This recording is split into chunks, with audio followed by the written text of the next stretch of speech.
I was big into mindsets, NLP, hypnosis, and change work. I remember knowing every trick in the book. You had a phobia? Ha! I knew how to get rid of it with a 5-minute phobia cure. Nail biting? Just sit down, close your eyes, and get ready to repattern your subconscious. There was some truth to all I did, and I certainly helped a lot of people. Yet there was something in me that knew that we had something in us that, if we knew how to access it, would give us the wisdom to fix the things that seemed broken. I knew it the whole time I was in the mindset arena, yet I didn't know where to look. I think it was 2013 or so that I went to a small gathering at a seminar run by a coach by the name of Michael Neill. He had this softness about him. He was helping people left and right on stage, but he wasn't techniquing them.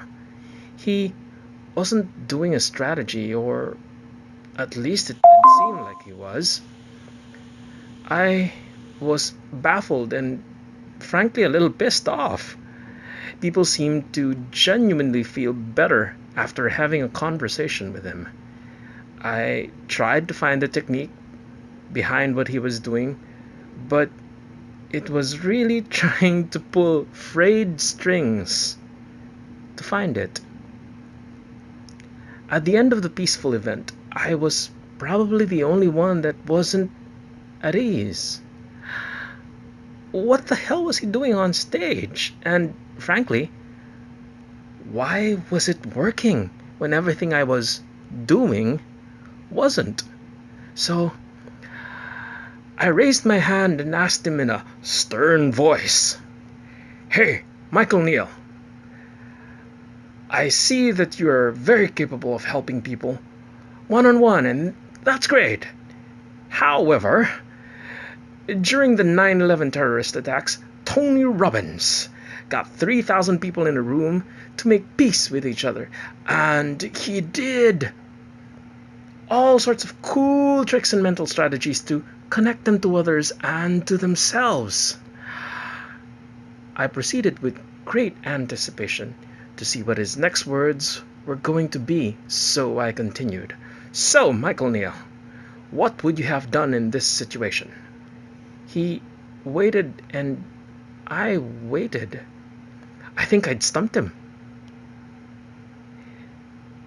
He looked up as if he was going to give me an answer full of stories and resolutions, and instead he looked me straight in the eye within the most non-judgmental way, and he said, "You know what, Amir? I would probably give somebody a hug." I would probably give somebody a hug.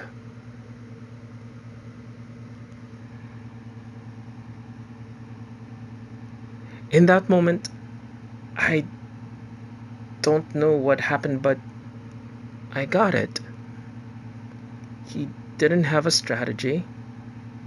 It would have not only been tacky, but borderline inhumane. Not saying what Tony did was wrong, but Tony did what he thought he needed to do at that moment. But for Michael, the best thing he had was to hug somebody.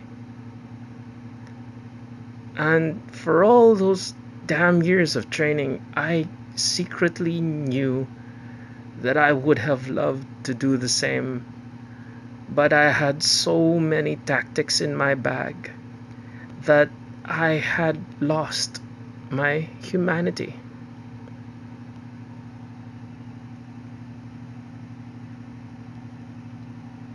Michael Neill, the guy that is considered to be a super coach, a guy that has best-selling books in different languages, the coach who travels across continents and works with people you see on TV, brought me back to my own humanity, because all the stuff I just mentioned above doesn't make him the good coach that he is.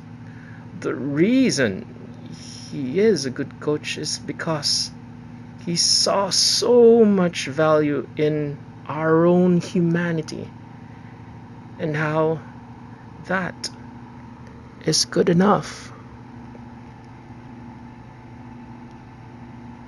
His wisdom and his willingness to see that we are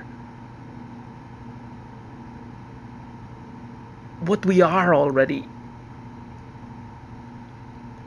possesses greater than anything that you'll get from the outside, has given me the opportunity to work with Fortune 500 companies and now at a recovery center.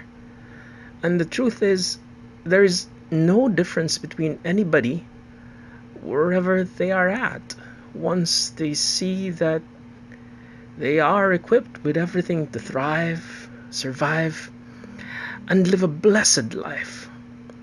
Life just seems to flow just a bit easier.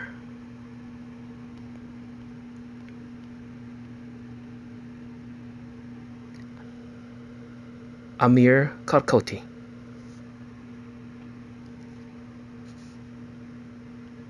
This has been Strix, and I hope you got benefit from my telling of this tale. Take it easy. Let it simmer. Let some more light in, and let even more light out. Cheers.